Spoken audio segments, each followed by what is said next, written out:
Welcome back to Railway Stage Readings, or Railway Stage Readings, whatever. Today we are doing Very Old Engines. Another favorite book of mine. I love the Skylight Railway Engines. Yeah. This is the last Railway Stage reading for the month of October. So, yeah.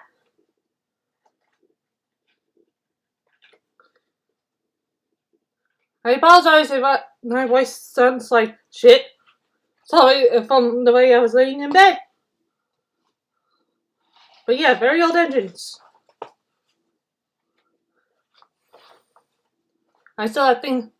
One more video to go is the Pinocchio movie review, and I still have to watch Pinocchio. But now I'm going to do that while I eat lunch. So after this reading, I'm going to watch YouTube for a bit, then eat lunch and watch Pinocchio and get the movie review out, and then I can watch and play the Michael Jackson Scream CD. Nor the Breeders' Cup, Breeders' Cup draw today. Cross patch. Chloe made a face. Not again, Nancy! Please! Just a teeny polish, she coaxed. You must look nice for your 100th birthday. I am nice. You're just a busspot. And you're a horrid crosspatch. Nancy polished him vigorously. Scully smiled. Nancy, he said, I really was a crosspatch once. Shall I tell you? Yes, please. Well, calm down. I can tell it properly while you're fussing up there. Just 5 minutes, then, no longer. Nancy sat down on the box. And the old engine began. Thailand, Dolgov, Reneus, and I were built together in England. Who? Asked Nancy, or Thailand Dolgov. Thailand's my twin. Dolgov is Reneus's. Their railways are Taiwan and Wales, and they're 102. They were green and we were red. Thailand and I had 4 wheels then, and no cab. And you probably were wonderful.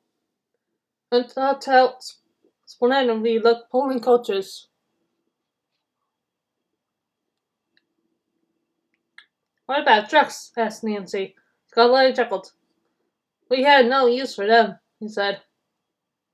I was finished first and sent to wait on the ship.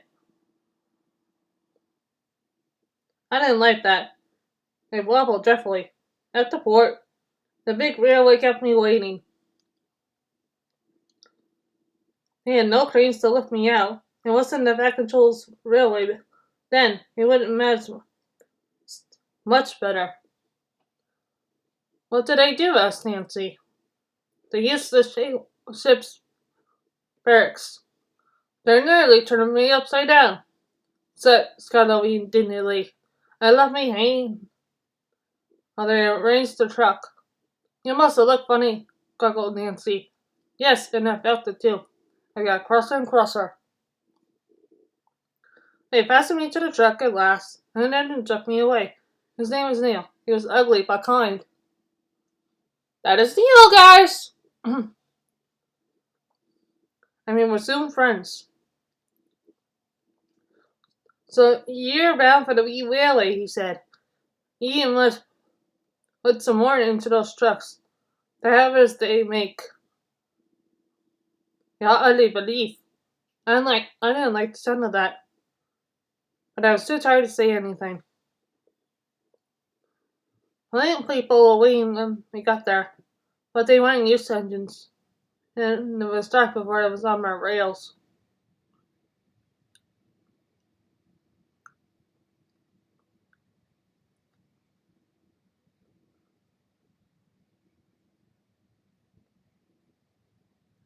Then they left me, lonely and unhappy, and Chimeneas would come.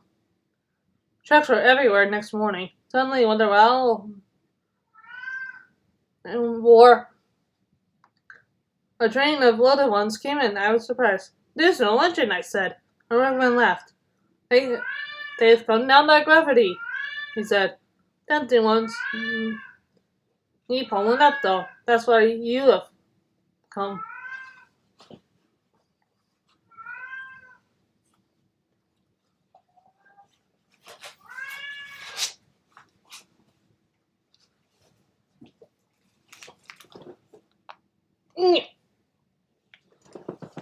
Ugh.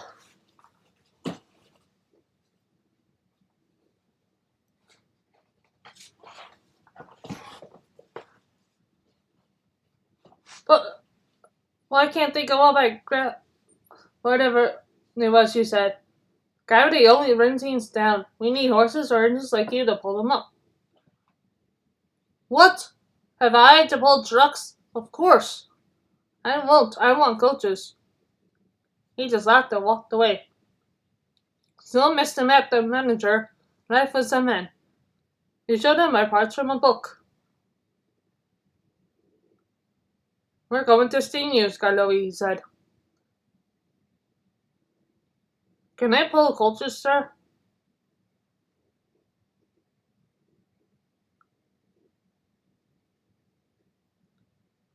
No, certainly not. I gave him such a look. They didn't understand engines, so it was easy.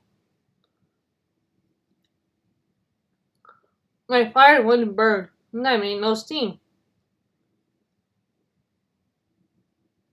I just blew smoke at them. They called me bad names, but I didn't care. Next day they tried again, and the next, and the next. I just gave them a look and wouldn't do a thing. At last the manager said, "There you go, be a crosspatch. We're not going to look at your sulky face all day. We'll cover you up and leave you to your better engine." They did too, chuckled Scarlowy. They fetched a big pumpkin and covered me right up. I didn't like that at all.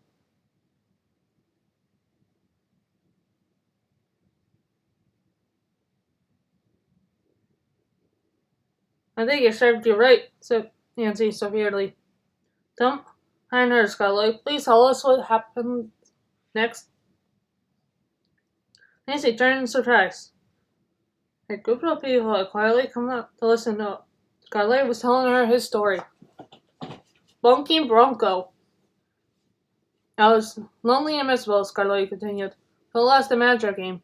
I hope now that you're a better engine. Yes, sir, please, sir. 'Cause I have asked Mr. Bobby to come and look after you. Mr. Bobby had helped to build me in England. I liked him, so we soon had steam up. Come on, Scarlowy, he said. We must help the workmen finish the line before the extractor comes.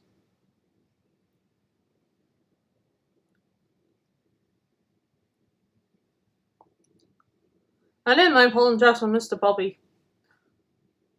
And he worked so hard.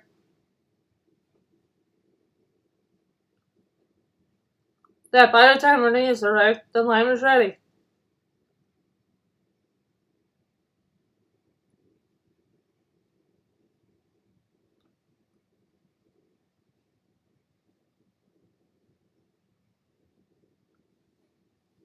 Renee's never got so excited and mousy like I did.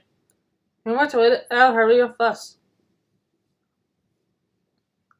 Chuck Sullivan played tricks on me to make me cross, but I soon found that teasing Renee's was a mistake. He was shunting one day when I came alongside. I was excited. "I'm pulling the director's training side. I'm taking the inspector tomorrow. Think of that."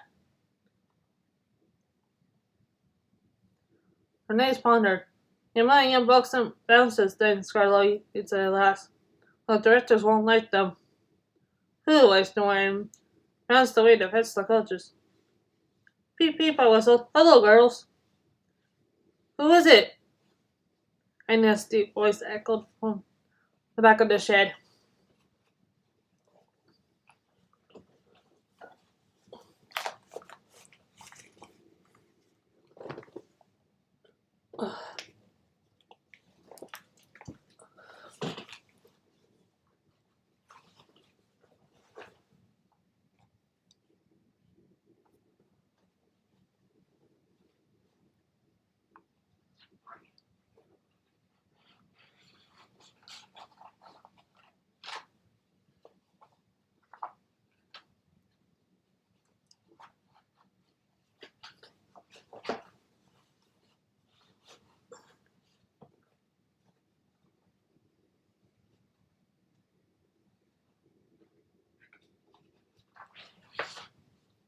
It's an engine, whispered Beatrice, the guardsman. He's come to take us out. Beware, strange engines, warned Agnes. We must be in our god. Our god has just come, giggled Beatrice. Jemima roofed the other car to the side with a leaf. I pulled them all happily to the station. Agnes, so suspicious, kept running. Behind your guard, behind your guard. But I still decided to listen. It might have been better if I had. I was sizzling with excitement as I ran around and backed up down onto Agnes. It's fun, I twirled. You may look harmless, she whispered, but we'll watch you. We'll watch you.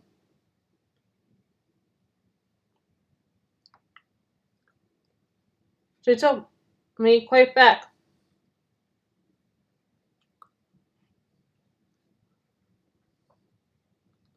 But even Agnes couldn't complain about our upward journey.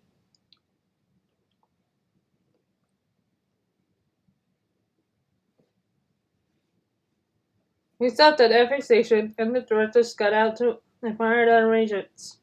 Everything went well. I forgot about Agnes, and the manager, smiling, put us on the footplate for the journey home. Looks so easy, Mr. Bobby, he said, as we rolled gently down. Can I drive him, please? He ran nicely. First rate, I hissed happily. He's being, oh, no. When I began to bounce. The manager, alarmed, closed my regulator too quickly and too much. And his buffers clashed. He's playing tricks. Bump him, girls, bump him.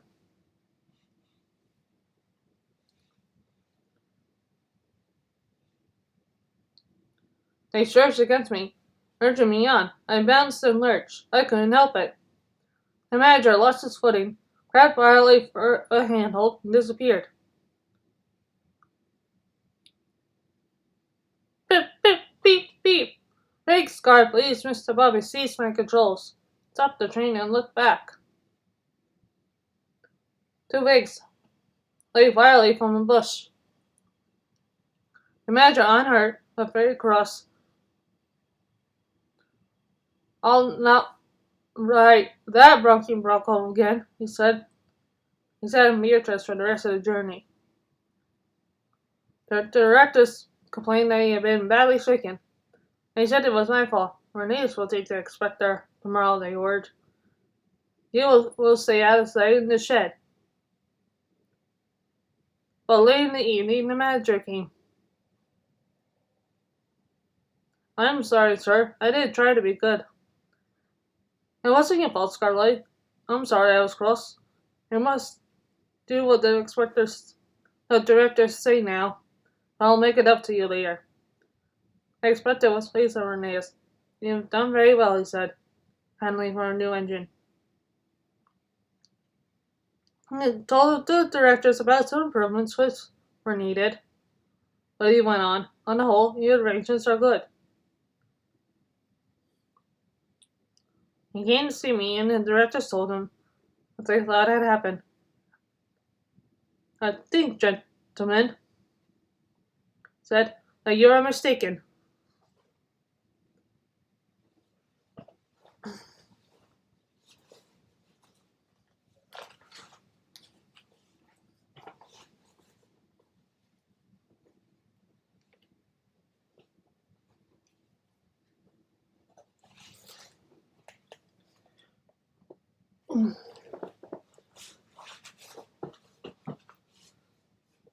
Scarlet should prove to be a useful engine, but he needs another pair of wheels. Take my advice and have them fitted. Then you'll see the difference. Good day.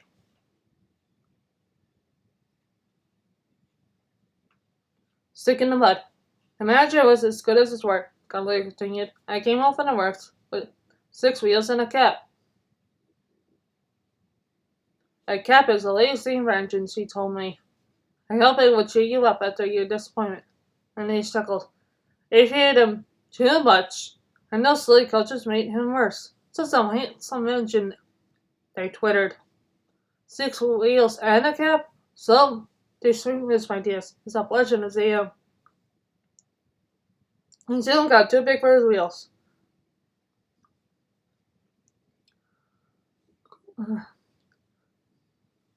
He smiled ruefully. I did too, he said. Go on, Renaeus.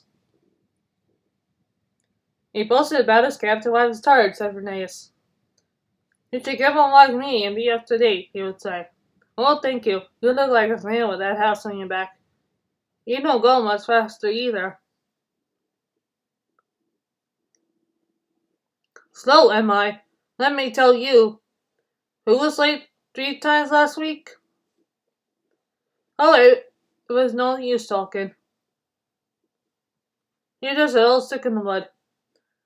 You called me mornings and we quarreled. You ended up back to back, not speaking. Went on for days and days.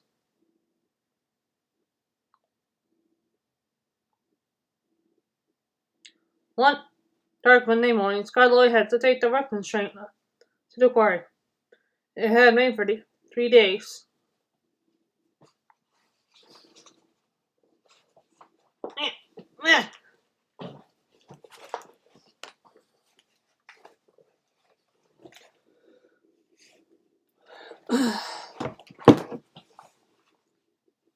You always pick me for wet days, he complained. You, said Mr. Bobby, have got a cab to keep us dry. Come on. Scarlet slipped and snorted on the damp rails. He began to wonder if cabs were worth it. An hour later, I was warming up when Scarlet's car came coasting down the empty truck, stopped by our shed. There's a landslide beyond the tunnel, he said. Scarlet's run into it. He's stuck. So we'll... Renae, look lively. I'm sorry, Mr. Peter, sir. Why, that Scarlet's too swankly. He says I'm a stick in the mud. He can jolly well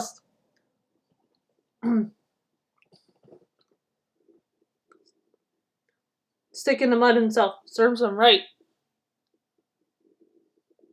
But, went on my driver, there's poor Mr. Bobby and the quarryman. Does it serve them right, too? My guard says the mud is like treacle. Oh dear, I said, that'll never do. We must save them before they get sucked in. Enough, we puffed, with 2 trucks and so we're workmen. Things weren't too bad after all. The man had partly cleared the line and levered Scarlet back. He was hissing gruffly, but we didn't listen to him. We cleared the rest of the line and I pushed Scarlet out of the way before taking the quarryman to work. Mr. Bobby cleaned in all his joints so that when I turned with the coaches I could help him back to the shed. I'm sorry I was slankly, he said at last. Thank you for helping me. Not at all, I said, but I was still cross. Then Scarlet began to laugh. I'm not stuck in the mud after all, he crackled helplessly. Not you.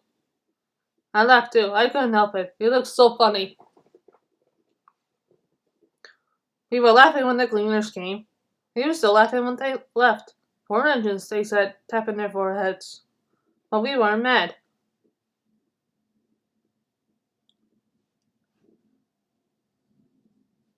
We learned sense, and we have been firm friends ever since. It was nearly dark.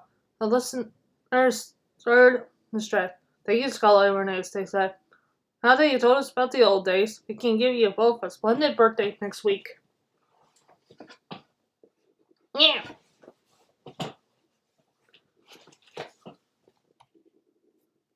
More story, and then I can check Train Station 2. The Halloween Harvest event. Alright. Here we go. That's starting the book, guys. Oh, what here?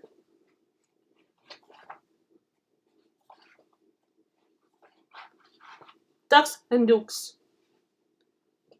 But I keep telling you, said Duck, there are no dukes. They're all fine and steady, but they have all been scrapped. PSM gargled with horror. This is dreadful, he wailed. The thing control said the owner, said the Duke, said he was coming to our scenery to open an extension around the lake. And down we swept, and Scarlet Renee's birthday will be spoiled. Oh dear, oh dear. He bustled away with his empty coaches to tell us bad news. I think, said Scarlet, that Duck was pulling your wheels. No, Scarlet, he was quite serious. He always jokes like that, chuckled Scarlet. But no one agreed. They argued so loudly that the Fin Control came to stop their noise. They told him about Duck, and he paid no attention. I have no time for his nonsense now, he snapped. Uh-oh. He's angry! He's an angry controller! And now that's a meme?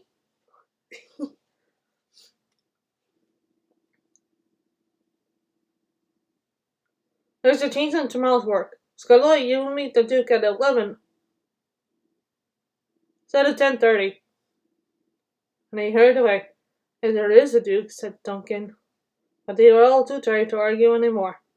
They spent a gloomy night. Were treed up next morning when the cleaners greeted the birthday engines with an old metal band. Paris and firemen joined in, and even the Fin Control made the metal plate as loudly as anyone. The engines punctuated the music with their whistles. The owner laughed and held his ears.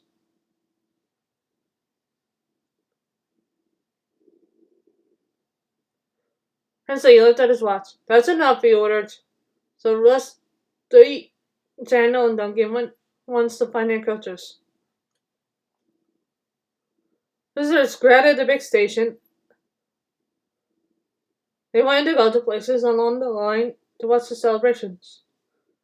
Peters and Renee had carefully practiced their parts. Passengers and Agnes Ruth, Lucy, Jamal, and Beatrice all wore clothes of 1865.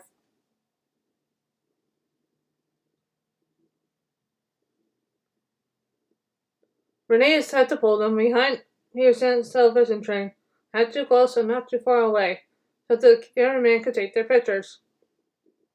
Visitors waved as they went by. And at last, they reached the special site through the extension,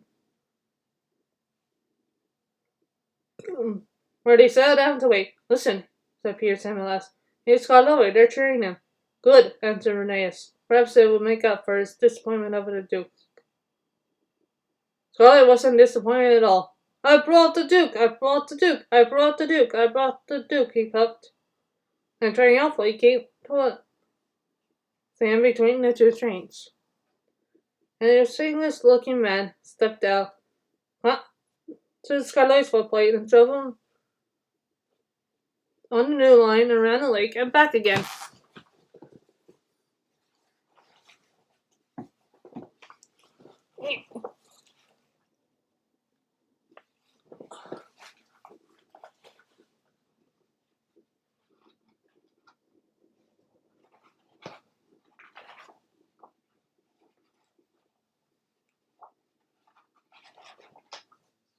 Then Scarlet, standing on Scarlet's front buffer beam, he said, Ladies and gentlemen engines, I have the pleasure in declaring your lovely lakeside loop line now open. He sank a spur no longer. Excuse me, Sir Duke, he burst out. Are you real? There was shocked silence. The Duke smiled. Scarlet said you've been listening to Duck, he answered. Duck thinks Dukes were Great Western engines.